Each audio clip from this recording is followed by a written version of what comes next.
জনতার গণধোলাই খেলেন বিএনপির স্থায়ী কমিটির সদস্য মির্জা আব্বাস। মারধরের শিকার তার দুই বন্ধু। সেই ঘটনার একটি ভিডিও ছড়িয়ে পড়েছে সোশ্যাল মিডিয়ায়।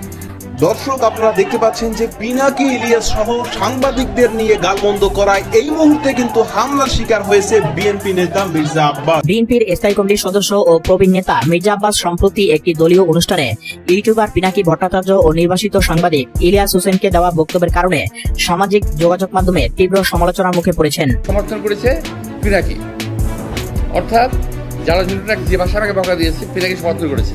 আমি বলতে চাই যে ওরা সবাই একই বংশের।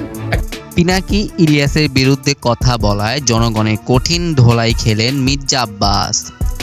ঢাকা রাজধানীর মঞ্চে নতুন ঝড়। সম্প্রতি বিএনপি নেতা মির্জা আব্বাস একটি গণমাধ্যমে পিনাকি ভট্টাচার্য ও ইলিয়াস আলীর বিষয়ে কিছু মন্তব্য করেন, আর তাতেই যেন আগুনে ঘি। মুহূর্তে সামাজিক যোগাযোগ মাধ্যমে তুমুল ভাইরাল। জনপ্রিয় রাজনৈতিক বিশ্লেষক পিনাকি ভট্টাচার্য ও নিখোঁজ নেতা ইলিয়াস আলী দুইজনেই দেশের মানুষের হৃদয়ের খুব কাছের নাম। তাদের বিরুদ্ধে ইতিপূর্ণ মন্তব্য করায় জনগণের মুখে পড়েছেন মির্জা আব্বাস। তবে সামাজিক যোগাযোগ মাধ্যমে দেখা যাচ্ছে যে মির্জা আব্বাসকে গণধোলাই দেওয়া হয়েছে। তা কি গুজব নাকি সত্যি, তা নিয়ে এখনও বিশ্লেষণ চলছে বলে জানা যায়। শেষ কথা, দেশের রাজনৈতিক অঙ্গনে আবারও প্রমাণিত হলো জনগণের ভালোবাসা যারা অর্জন করে তাদের বিরুদ্ধে কথা বলা মানেই গণধোলাই। দর্শক, আপনার কি মতামত?